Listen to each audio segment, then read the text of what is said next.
97 pertanyaan dengan pasal-pasal 310, 311 berkaitan dengan pencemaran nama baik dan fitnah, dan 6 pasal berkaitan dengan ITE. Jadi ini memang pasalnya panjang, banyak sekali, melebihi pasal-pasal bahkan untuk koruptor, ya kan? Saya tadi ditanyakan sejumlah pertanyaan yang berkaitan dengan metode-metode ilmiah yang saya kaji, tetapi ada sejumlah jawaban, sejumlah pertanyaan yang saya tidak berkenan untuk saya jawab, ya karena itu berkaitan nanti dengan hal-hal teknis, bagaimana saya mengkaji secara ilmiah apa yang saya teliti berkaitan dengan ijazah, lembar pengesahan Pak Joko Widodo yang kami dapatkan langsung dari UGM maupun dari ijazah yang diupload oleh saudara Dian Sandi, ya itu. Berarti hari ini dipanggil sebagai terundang, memenuhi undangan klarifikasi, ya. Belum terlapor.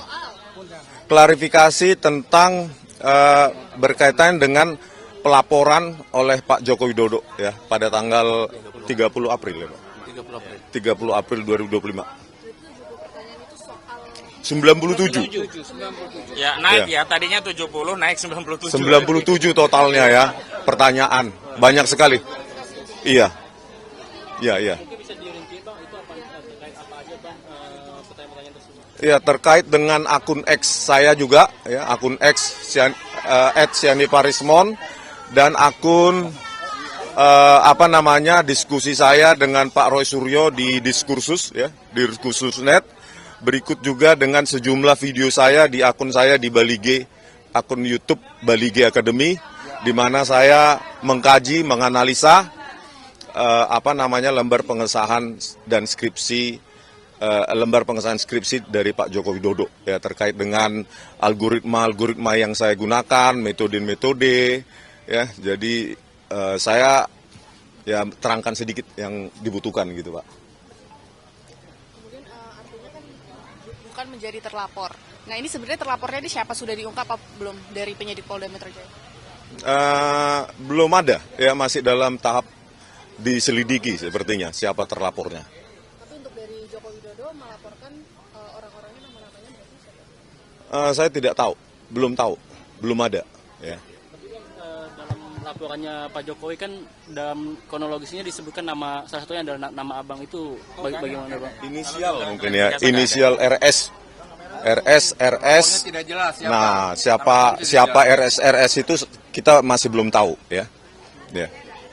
Ya, mungkin saya tambahkan, memang yang beredar di media muncul sejumlah inisial nama, tetapi yang kami jadikan patokan bukanlah apa yang beredar di media, tetapi yang secara de jure ada dalam undangan klarifikasi. Dan dalam undangan klarifikasi itu hanya disebutkan penyidik sedang melakukan penyelidikan sejumlah dugaan tindak pidana, di antaranya tadi disebutkan 310 KUHP, 311 KUHP, ada juga pasal 27A Undang-Undang ITE, dan juga pasal 35 dan 32 Undang-Undang ITE. Berkaitan dengan peristiwanya juga belum jelas, hanya disebutkan di 26 Maret 2025, dan juga tidak dijelaskan siapa terlapornya. Hanya memang kalau pelapornya jelas disebut IRH Joko Widodo, begitu. Undangan lainnya setelah ini dari untuk mengklarifikasi dari laporan itu? Oh, kami pikir cukup, ya, karena ini kan sifatnya undangan klarifikasi, bukan panggilan polisi. Sehingga kalau apa yang diminta untuk diklarifikasi sudah dijelaskan dan dalam batasan-batasan yang kami anggap cukup untuk memberikan klarifikasi, ya sudah. Karena kami menilai memang tidak ada perkara pidana di sini. Ini adalah perkara di mana klien kami seorang ilmuwan menggunakan metode ilmu yang dikuasai, Pak Rismon dalam hal ini, memberikan pandangan-pandangan yang sifatnya saintifik. Dan itu juga yang dilakukan oleh Pak Roy, juga Dr. Tifa, sehingga saya kira sekali klien kami diklarifikasi ya cukup sudah, nggak ada lagi yang perlu diklarifikasi, mau apa lagi begitu loh.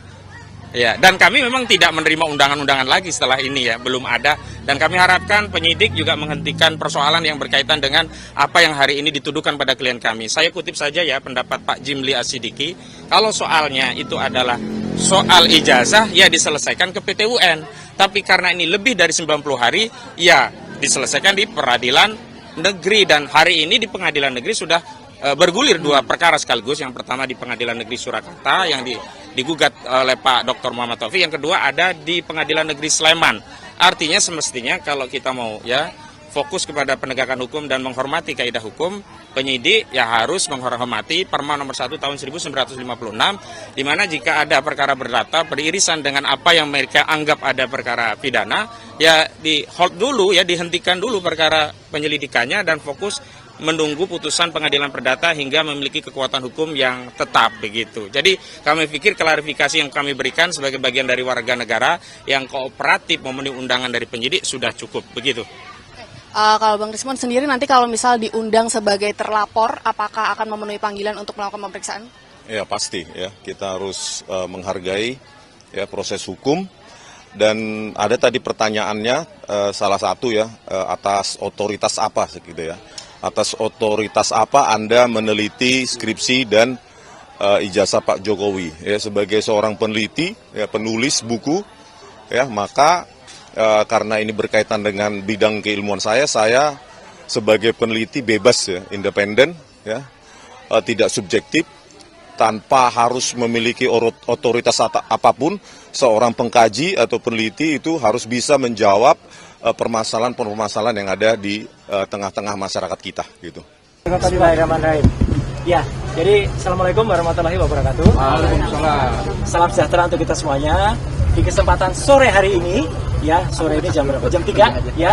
Saya secara pribadi dan kami secara keseluruhan itu mengaturkan terima kasih yang sebesar-besarnya, khususnya kepada Bapak Kapolri, ya, Pak Sigit, ya, Kapolda Metro Jaya, Pak Karyoto, dan semua penyidiknya yang telah menjalankan tugas secara sangat profesional.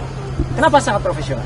Ya, karena saya tadi memang melakukan apa yang menjadi hak saya untuk menjawab pertanyaan-pertanyaan dalam undangan klarifikasi, dan alhamdulillah penyidiknya, saya nggak perlu sebut namanya ya, itu adalah juga melakukan sesuai dengan apa yang saya katakan. Jadi saya menjawab dengan detail semua apa yang ditanyakan sepanjang itu berhubungan dengan surat undangan yang diberikan kepada saya. Ya, jadi artinya itulah makanya saya juga berharap ya agar polisi itu bisa presisi ya, jadi bisa profesional untuk melakukan tugas seperti ini. Jadi artinya kalau yang memang itu yang ada dalam surat undangan, ya itu yang kemudian ditanyakan, ya tidak menanyakan yang lain atau bahkan melebar ke hal yang lain. Jadi alhamdulillah ya saya tadi sudah menjawab dengan detail sampai sekitar 26 pertanyaan ya, dengan jumlah halaman sekitar 22 lebih ya. Dan saya juga menyampaikan jawaban saya atas pertanyaan-pertanyaan pada laporan. Dan saya juga saya tadi juga sampaikan dalam jawaban ya, saya harap tugas profesional polisi itu persis sama yang dilakukan terhadap saudara pelapor ya. Pelapor itu melaporkan belum ada yang terlapor gitu. Jadi melaporkan atau membuat laporan ini pada tanggal 30 April 2025 dan langsung terbit hari itu juga ya surat perintah penyelidikan pada tanggal yang sama. Ini luar biasa. Ya, kalau ini dilakukan untuk semua masyarakat tentu akan sangat senang karena laporan bisa cepat dan kemudian tegas, presisi langsung.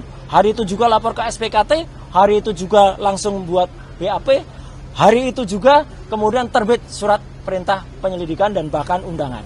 Ya, jadi saya harapkan sikap itu juga ada pada semua pelaporan yang ada. Jadi jangan bedakan masyarakat yang ada. Jadi kami ini juga dengan cepat juga diberikan undangan klarifikasi, tapi juga kami juga cepat juga bisa diselesaikan karena kita sama-sama insya Allah kita mengerti hukum. Ya, kalau kita mengerti hukum ya begini. Jadi artinya apa yang ditanyakan, apa yang dijawab, saya tidak perlu menjawab apa yang tidak ditanyakan, apa yang tidak ada dalam surat. Itu aja saya kira. Konfirmasi Mas, ya. Pelapor di tanggal 30 itu siapa? Pelapor di tanggal 30 itu yang saya baca tadi itulah insinyur tulisannya gitu ya. Ya, Insinyur Haji Joko Widodo. Tadi yang digali oleh penyidik di dalam apa saja yang terkait dengan pelaporan itu artinya apa? Ya, 22 pelaporan itu banyak soal bagaimana dulu hidup saya, kisah saya. Ya, saya SD, SMP, SMA, ada ijazah semua ya, gitu. Ya, kemudian S1 UGM asli, S2 UGM asli, S3 UNJ asli, itu saya ada lah, jelaskan semua gitu. Dan kemudian apa profesi saya sekarang? Saya profesi sekarang sebagai konsultan telematika dan multimedia. Kemudian saya diminta menjelaskan apa itu telematika. Telematika adalah telekomunikasi, media dan informatika untuk bisa menganalisis. Jadi saya saintis ya, menganalisis secara independen segala hal yang berbau dengan suara, foto, video dan lain sebagainya. Bahkan saya juga diminta tadi menjelaskan perjalanan hidup saya. Ya saya jelaskan dulu saya sempat menjadi dosen sekitar 8 tahun di UGM ya. Kemudian 10 tahun saya dosen di ISI, Institut Seni Indonesia. Kemudian saya sempat menjadi anggota KPI ya, Komisi Penyiaran Indonesia Daerah Istimewa Yogyakarta. Saya sempat juga masuk sebagai anggota DPR Komisi 1, komisi yang menangani Undang-Undang ITE, Undang-Undang Keterbukaan Informasi Publik dan lain sebagainya. Dan kemudian saya sempat membantu Presiden SBY menjadi Menteri Pemuda dan Olahraga di tahun 2013-2014 dan saya kembali menjadi anggota DPR lagi sampai dengan tahun 2019 dan sekarang saya sebagai konsultan independen. Jadi selaku konsultan independen, saya independen. Ya, saya berhak melakukan apa yang menjadi tugas saya dan kemudian saya berhak menyampaikannya kepada masyarakat sepanjang dengan ilmu pengetahuan dan menjadi keterbukaan informasi publik. Itu aja yang ditanyakan tentang itu. Kemudian tentang ada beberapa hal yang lain yang ditanyakan, apakah soal video begini, saya hanya jawab singkat saja. Apakah itu ada pada surat laporan tertanggal 26 Maret 2025? Ketika ditanyakan tidak terkait dengan itu, ya sudah. Jangan tanya saya yang tidak ada kaitannya dengan itu. Ya, jadi kalau sama tidak ada itu, jadi lokus dan tempusnya tidak sama dengan apa yang ada pada surat undangan, ya sudah, itu tidak perlu dijawab. Ibaratnya kalau kita mengerjakan ujian, ya teman-teman semua, ya masyarakat, kita diminta untuk belajar tentang fisika. Ternyata nanti pertanyaannya soal kimia, ya jangan dijawab. Uang kita tugasnya adalah menjawab soal fisika. Jadi itu sama cerdasnya. Alhamdulillah tadi penyidik juga cerdas. Siapa? Jadi kalau Bapak tidak menjawab, saya tidak menolak jawaban. Tapi saya keberatan untuk jawab, ya sudah. Artinya clear semuanya. Kemudian itu ada poin-poin sehingga saya juga tidak menyiksa teman-teman untuk harus menunggu sampai tengah malam. Ya, saya juga tidak menyiksa penyidik dan pembuat laporan. Saya harapkan juga tidak menyiksa masyarakat. Ya gitu. Dengan membuat laporan-laporan yang tidak ada gunanya atau tidak ada manfaatnya ya bagi seluruh masyarakat. Saya kira itu. Video yang tadi dipertanyakan video apa sih? Video yang tadi dipertanyakan ya karena saya nggak lihat lagi karena saya dipertanyakan nggak ada hubungannya dengan itu ya nggak perlu saya jawabkan. Itu. Ada pertanyaan lain mungkin yang substansi yang terkait nggak dengan ada, materi? nggak ada karena video itu. Karena yang terkait dengan surat laporan itu ini harus jelas ya teman-teman. Jadi ini clear banget ya. Ini clear banget. Jadi LP itu ada pelapornya, tapi lucunya nggak ada terlapor. Sekali lagi ya. Tidak ada nama terlapor. Jadi untuk para kuasa hukum yang kemarin sudah nyebut-nyebut nama, inisial dan sebagainya, hentikan tindakan-tindakan seperti itu. Itu tidak bagus ya untuk masyarakat. Karena ternyata tidak ada terlapornya. Jadi kalau tidak ada terlapornya, saya nggak perlu jawab. Karena kalau saya menjawab, jangan-jangan saya nanti jadi saksi. Kalau jadi saksi dan saudara yang terlapor itu adalah saksi saudara saya, ya saya nggak boleh jadi saksi. Atau misalnya yang terlapor itu adalah untuk pribadi. Loh, saya malah nggak boleh lagi itu untuk menjawab seperti itu. Daripada itu mubazir, ya lebih baik dari awal saya tanyakan terlapornya mana. Ya, ketika tidak ada terlapornya, ya sudah, saya senyum saja. Penyidik juga ngerti, ya Pak, nggak ada terlapornya, kita maksudnya. Nah, yang kedua adalah lokus dan tempusnya sudah jelas banget. Ya, terjadi di Jakarta Selatan nggak ada Rabunya, tapi tanggal 26 Maret 2025. Udah. Sepanjang tidak ada pertanyaan soal itu, ya nggak perlu kita jawab, ya karena itu pertanyaannya menyangkut soal itu. Kemudian yang paling penting lagi, saya juga mempertanyakan, ini kan ada pasal, ya di samping pasal 311, 310, 27 ayat A, ada juga pasal yang mau dimasukkan ke dalamnya, ya pasal yang diselundupkan, saya nggak tahu menyelundupkan siapa, ya gitu. Itu pasal 32 dan 35 Undang-Undang ITE. Kebetulan dulu saya ikut merancang Undang-Undang ITE bersama teman-teman yang lain. Pasal itu tujuannya, sekali lagi saya ulangi, adalah untuk transaksi elektronik. Supaya Indonesia itu diselamatkan dari perdagangan internasional dan kita bisa ikut. Bukan pasal untuk mempidanakan orang. Jahat sekali kalau ada orang menggunakan pasal itu untuk mempidanakan seseorang. Kayak dulu kasus Mbak Prita Mulyansari. Jahat sekali. Ya Omni Batavia waktu itu mempidanakan Mbak Prita gitu loh. Sama dengan ini. Karena pasal itu ancamannya sangat tinggi. Dan pasal itu misalnya, saya kasih contoh. Ada orang ya mentransfer 1 juta. Kemudian dalam bukti transfernya, saya ubah jadi 10 juta. Itu saya bisa kena pasal itu. Di pasal 32. Ada orang memposting sebuah dokumen elektronik. Namanya ijazah misalnya. dia katakan itu asli gitu. Padahal ternyata orang yang punya ijazah mengatakan saya nggak pernah mengeluarkan ijazah itu loh. Lah berarti yang memposting ijazah itu salah seorang kader dari partai itu kena pasal itu harusnya. Justru itu ya kalau yang smart begitu. Jadi saya tadi tanya dokumen elektroniknya mana? Belum ada Pak dokumen elektroniknya. Ya sudah. Kalau belum ada dokumen elektroniknya ya nggak usah diterima. Jadi saya tadi tidak minta berhenti. Tapi memang selesai pemeriksaannya. Selesai karena nggak ada lagi yang bisa ditanyakan.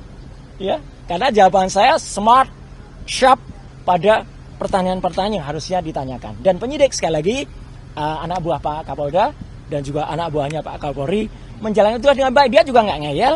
Ya, dia katakan, oh iya Pak, baik Pak. Kalau profesional dan malah kita kasih kuliah tadi panjang, kira ngobrol di dalam bagus sekali dan juga bagus. Jam 12 tadi saya diberi waktu untuk sholat zuhur, makan, sholat, kemudian juga hari ini begitu sudah selesai, ya selesai udah di print clear, semua sudah saya teken, tanda tangan, ya. Dan saya berharap hal yang sama terjadi pada teman-teman yang mungkin ikut diundang, ya. Saya harapkan mereka menjawab dengan sharp and clear and clean dan smart, gitu. Tadi next agenda kira-kira ada di Belum ada. Karena selesai. Karena pemeriksaan saya selesai. Saya tidak minta berhenti atau dihentikan, tidak. Ya, Anda tahu teman-teman, saya alhamdulillah sehat walafiat, ya gitu jasmani. Meskipun rohani saya tadi juga bilang di dalam. Saya rohani agak lihat ini apa ini pasal kok banyak sekali kayak gini. Ya, gitu. Jadi kita juga berhak menanyakan loh. Jadi teman-teman, kalau diundang itu jangan seperti tiba-tiba kita dituduh sesuatu yang nggak jelas pasalnya. Pasalnya kita pertanyakan. Kebetulan pasal-pasal itu saya ikut membuat dulu. Saya jelaskan ini loh maksudnya begini. Di naskah akademiknya ini loh. Jadi harus ngerti pasal itu. Bukan asal kemudian ada pasal ini dipakai untuk mempidanakan orang. Jangan sampai ya. Jangan kita malah justru memiliki mens rea atau niat kurang baik untuk mempidanakan orang. Hati-hati. Mas Roy, siapa lagi yang diperiksa? Masih ada Dokter Tifa di dalam. Dan moga-moga Dokter Tifa juga sama. Moga-moga bisa smart dan clear dan menjawab. Tapi ya kita berdoa saja dan moga-moga kalau ada teman-teman yang lain ya, saya berharap tidak banyak lagi yang harus dibuat dipanggil atau bahkan dibikin susah dengan ada laporan yang nggak jelas. Ya. Ini laporan nggak jelas ini. Laporan kok nggak ada yang terlapor. Sekali lagi loh ya, bohong kalau dikatakan sudah ada terlapornya. Nggak ada. Dalam klarifikasi itu belum ada terlapornya. Ya, itu ya saya kira. Oke. Saya sudah memenuhi tugas kewajiban saya sebagai warga negara dengan memenuhi undangan klarifikasi yang disampaikan oleh Polda Metro Jaya. Jadi saya memenuhi undangan tersebut tepat di jam 10 pagi dan selesai di jam 17.30 pagi, 17.30 sore. Nah kemudian suasana yang tadi saya alami ini adalah sebuah pengalaman pertama dan mudah-mudahan terakhir bagi saya. Amin. Jadi kami bertanya jawab, saya memenuhi jawaban atas pertanyaan-pertanyaan yang disampaikan oleh para penyidik.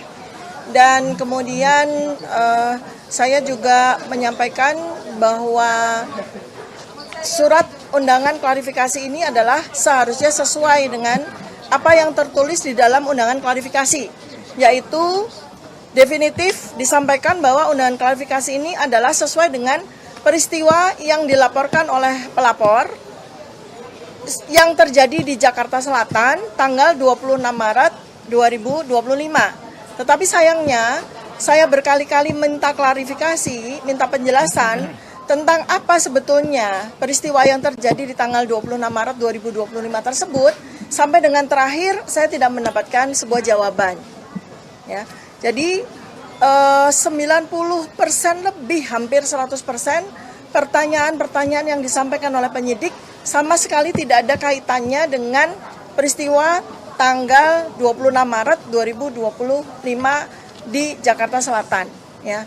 Dan karena itu saya juga menggunakan hak saya untuk tidak menjawab pertanyaan-pertanyaan yang tidak relevan dengan isi substansi dari undangan klarifikasi ini.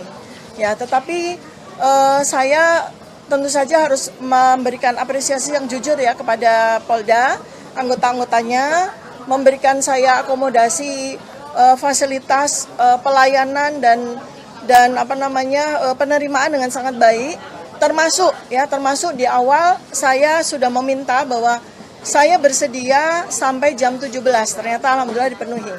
sehingga semua pertanyaan bisa kita perlakukan dengan baik gitu ya, dan cukup ya, artinya pas sekali waktunya. Nah, jadi itu yang barangkali mungkin bisa saya sampaikan. Jadi kembali lagi bahwa saya tegaskan bahwa pertanyaan yang diberikan pada saat klarifikasi tadi sama sekali tidak ada yang relevan dengan substansi dari surat undangan ini. Tidak sama sekali tidak menyentuh apa yang sebetulnya terjadi di tanggal 26 Maret 2025 ini ya. Demikian yang bisa saya sampaikan. Mudah-mudahan bermanfaat bagi kita semuanya. Ini total pertanyaan tadi ada 61 butir ya. Jadi pada tahap awal yang ditanya tentu saja data pribadi dan sebagainya. Tetapi setelah masuk kepada pertanyaan yang saya kira itu ada kaitannya dengan peristiwa yang disebutkan di dalam surat ini, ternyata dari nomor kesekian sampai terakhir itu sama sekali tidak ada kaitannya dengan peristiwa yang terjadi di tanggal 26 Maret 2025. Jadi pertanyaan-pertanyaannya itu lari semua dari tanggal tersebut. Ya, pertanyaannya sama sekali tidak relevan dengan tanggal 26 Maret. Saya sendiri tidak tahu gitu ya. Karena di tanggal 26 Maret 2025 saya kerja seperti biasa begitu kan. Sama sekali tidak ada peristiwa yang saya hadiri dan sebagainya gitu. Tetapi memang pertanyaannya sama sekali tidak ada, sedikit pun tidak ada kaitannya dengan tanggal 26 Maret 2025 itu. Saya sama sekali tidak tahu apa peristiwa yang terjadi di Jakarta Selatan tanggal 26 Maret 2025 sehingga peristiwa itu begitu besarnya sehingga dilaporkan oleh saudara Insinyur Haji Joko Widodo. Sama sekali saya tidak memahami. Gitu. Ya.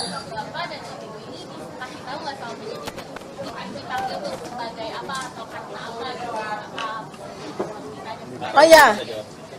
Baik, ya saya bertanya tentu saja ya atas 3 pertanyaan penting karena itu 3 pertanyaan itu ada di surat undangan ini ya. Satu tentang saya sebagai apa gitu ya. Karena di sini kan sudah ada jelas penyidik adalah Polda Metro Jaya. Kemudian pelapor adalah Insinyur Haji Joko Widodo. Tentu saja mestinya di surat ini juga tertulis terlapor. Saya tanya apakah saya sebagai terlapor? Tidak. Saya diundang sebagai saksi. Nah, kalau saya sebagai saksi, peristiwa yang tertulis di surat ini jelas. Peristiwa di Jakarta Selatan 26 Maret 2025 di mana saya sama sekali tidak tahu peristiwa itu. Saya tidak hadir pada peristiwa apapun itu. Sehingga semestinya saya tidak layak menjadi saksi kan? Seperti itu ya. Tetapi ya saya tetap melayani dengan baik ya semua pertanyaan-pertanyaan tersebut. Ya. Saya sudah berkali-kali dalam 7,5 jam itu bertanya, ya peristiwa apa yang terjadi di Jakarta Selatan 26 Maret 2025 tidak dijawab juga, sama sekali tidak dijawab. Kemudian saya juga bertanya berkali-kali siapa terlapor, juga tidak dijawab. Ya, semacam itulah ya gitu.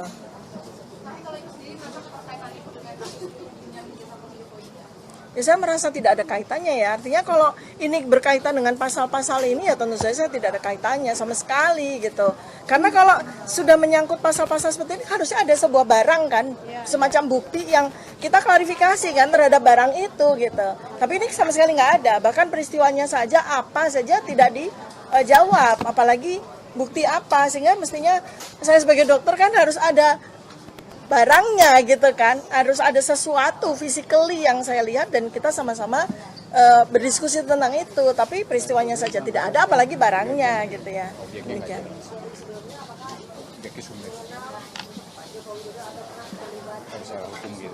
Ya kita semua tahu ya, Insinyur Haji Joko kita semua tahu.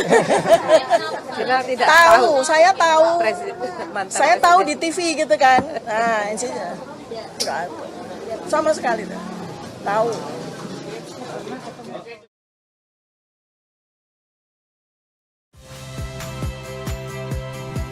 Saya Yasir Neneama.